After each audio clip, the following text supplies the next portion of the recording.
प्रिय विद्यार्थियों, आज हम वितरण मानचित्र बनाने की विधियों के बारे में अध्ययन करेंगे। वितरण मानचित्र बनाने की दो प्रमुख विधियां हैं। प्रथम अमात्रात्मक विधियां, द्वितीय मात्रात्मक विधियां। अमात्रात्मक विधियां वितरण मानचित्रों को गुण प्रधान मानचित्र बनाती हैं तथा मात्रात्मक विधियां वितरण मानचित्र के सांख्यिकीय मानचित्र कहलाते हैं। अमात्रात्मक विधियों को 5 उपविभागों में बांटा गया है। पहली रंगारेख विधि, दूसरी सामान्य छाया विधि, तीसरी चित्रीय विधि, चौथी वर्ण प्रतीकी विधि। वर्ण प्रतीकी विधि के भी 3 उप प्रकार हैं। प्रथम ज्यामितीय प्रतीक विधि, द्वितीय चित्रमय प्रतीक विधि और तृतीय मूलाक्षर प्रतीक विधि। अंतिम वितरण मानचित्र बनाने की जो विधि है वह नामांकन विधि है। दूसरी है मात्रात्मक विधियां। मात्रात्मक विधियों को 4 उपविभागों में बांटा गया है। पहला वर्णमात्री विधि, दूसरी सम्मान रेखा विधि, तीसरी बिंदु विधि, चतुर्थ आरेखी विधि। आज अब हम अमात्रात्मक विधियों के बारे में अध्ययन करेंगे।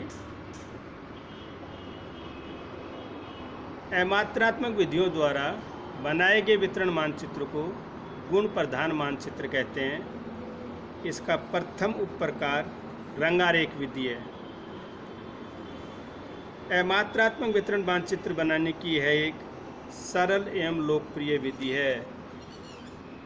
इस विधि के अनुसार बनाए गए वितरण मानचित्र को रंगारेख, रंगक, वर्ण मानचित्र तथा कोरोक्रोमेटिक मानचित्र भी कहते हैं। रंगारेख विधि के अनुसार सर्वप्रथम हम प्रशासनिक इकाइयों का विभाजन करने के लिए बनाते हैं, जिसमें चाहे राज्य के ज़िले हों, चाहे देश के राज्य हों, इनको विभिन्न प्रकार के रंगों द्वारा बनाए जाते हैं। लेकिन द्वितीय प्रकार, इसी विधि में जो रंगों का प्रयोग करते हैं वो संसार के मानक रंगों के आधार पर करते हैं। उसमें अपनी मर्जी के रंग नहीं होते। जैसे कि मानचित्र में नीला जो रंग होता है वह पानी का प्रतीक है।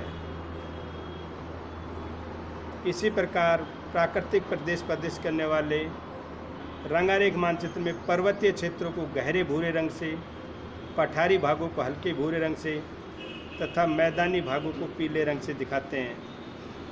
वनस्पति मानचित्रों में वनों के लिए रंगों का हरे रंग, घास के मैदान के लिए पीले रंग का प्रयोग करते हैं तथा मरुस्थलीय वनस्पति के लिए भूरे रंग का प्रयोग करते हैं।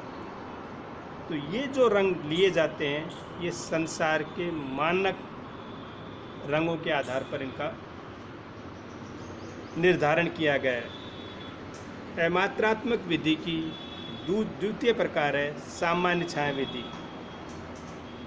यह विधि रंगारेख विधि के समान होती है, परंतु इसमें इतना अंतर है, इसमें रंगों के स्थान पर काली स्याही से बनेगी छायाओं का प्रयोग करते हैं। इसमें जो मानचित्र हम बनाते हैं उसमें सामान्य छायाओं का प्रयोग करते हैं। हम अपने अनुसार, जैसे मिट्टियों का प्रकार बना रहे हैं या वनस्पतियों का प्रकार बना रहे हैं, तो अलग अलग के लिए अलग अलग प्रकार की छायाओं का निर्धारण करते हैं। छायाएं अलग अलग होती हैं लेकिन सभी का रंग एक ही होता है। तीसरी विधि है इसमें चित्रीय विधि। इस विधि में चित्रों के माध्यम से वितरण प्रस्तुत करते हैं, इसलिए इसको चित्रीय विधि कहते हैं। इसमें किसी देश के दर्शनीय स्थानों, पर्यटक केंद्रों, वेशभूषा के प्रकारों, जनजातियों तथा ऐतिहासिक व सांस्कृतिक वैभव को प्राय इसी विधि द्वारा दर्शाया जाता है। उस क्षेत्र का हूबहू चित्र खींचकर इस विधि का प्रयोग किया जाता है। वितरण मानचित्र बनाने की चतुर्थ विधि है वर्ण प्रतीकी या प्रतीक विधि। इसको 3 भागों में बांटा गया था। पहला ज्यामितीय प्रतीक विधि, दूसरा चित्रमय प्रतीक विधि और तीसरा मूलाक्षर प्रतीक विधि। प्रतीक या चिन्हों की सहायता से वितरण प्रदर्शित करने की विधि को वर्ण प्रतीकी या प्रतीक विधि कहते हैं। इस विधि में जिन वस्तुओं का वितरण दिखलाना होता है उन सब में अलग अलग प्रकार के चिन्ह या प्रतीक निश्चित करके उन्हें मानचित्र में यथास्थान अंकित कर देते हैं। इसलिए इनको प्रतीक या संकेत के रूप में पहचाना जाता है। वर्ण प्रतीकी मानचित्र बनाते समय प्रतीकों के आकार व आकृति की एक समानता की ओर से ध्यान दिया जाता है। उदाहरण रूप यदि किसी प्रतीक को मानचित्र में 2 या 2 से अधिक स्थानों पर बनाया गया है तो प्रत्येक स्थान पर उसकी आकृति व आकार एक जैसे होने चाहिए। इस प्रकार वर्ण प्रतीक या प्रतीक विधि को 3 भागों में बांटा। पहला ज्यामितीय प्रतीक विधि। ये प्रतीक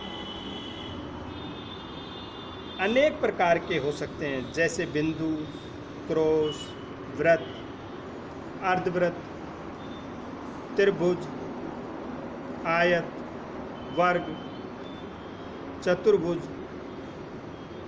घन, समांतर रेखा आदि प्रतीकों का हम चयन कर लेते हैं। जब प्रदर्शित की जाने वाली वस्तुओं की संख्या अधिक होती है तो 2 प्रतीकों को मिलाकर तीसरा नया प्रतीक भी बना लेते हैं, अथवा एक ही प्रतीक को भिन्न भिन्न रूपों में बना दिया जाता है, जैसे खाली त्रिभुज, फिर भरा हुआ त्रिभुज। इसी तरह खाली आयत या भरा हुआ आयत अगर हमें वितरण ज़्यादा दिखाने होते हैं तो इनके प्रतीक और भी हम बढ़ा सकते हैं। दूसरी वर्ण प्रतीकी विधि में चित्रमय प्रतीक है।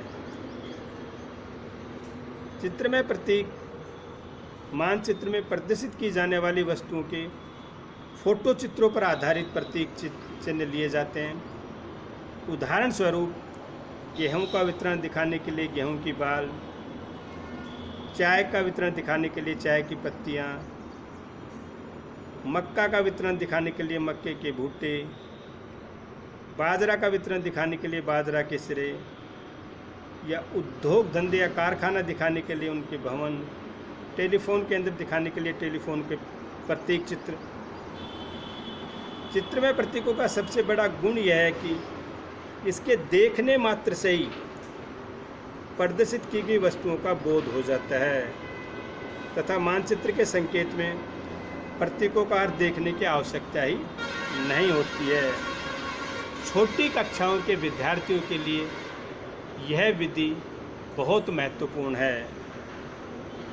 इसके बाद ज्यामितीय प्रतीक वितरण मानचित्र बनाने की प्रतीक की तीसरी विधि है मूलाक्षर प्रतीक। इन प्रतीकों को निश्चित करने के लिए किसी वस्तु के नाम के प्रथम अक्षर को प्रतीक मान लिया जाता है।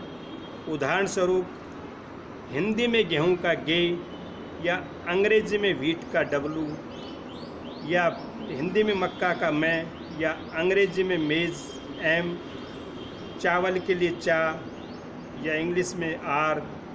इसी प्रकार सोना के लिए सो, या अंग्रेजी में गोल्ड। उदाहरण स्वरूप अपन यह समझें कि जो मूल अक्षर है उसका मूल शब्द है उसका प्रथम अक्षर हम इसमें प्रयोग करते हैं। हिंदी में करते हैं तो हिंदी का ले लेते हैं और अंग्रेजी में करते हैं तो अंग्रेजी का उपयोग कर लेते हैं। वितरण मानचित्र बनाने की मात्रात्मक विधि की अंतिम विधि है नामांकन विधि। यह विधि मूलाक्षर प्रतीक विधि के समान होती है, परंतु छोटी कक्षाओं के विद्यार्थी के लिए ये बहुत ज़्यादा महत्वपूर्ण होती है, क्योंकि इसमें पूरा अक्षर का नाम लिखा जाता है। मूल अक्षर जैसे आप समझें, जैसे चावल है तो पूरा चावल ही लिखा जाएगा, गेहूं है तो पूरा गेहूं लिखा जाएगा, मक्का है तो पूरा मक्का ही लिखा जाएगा।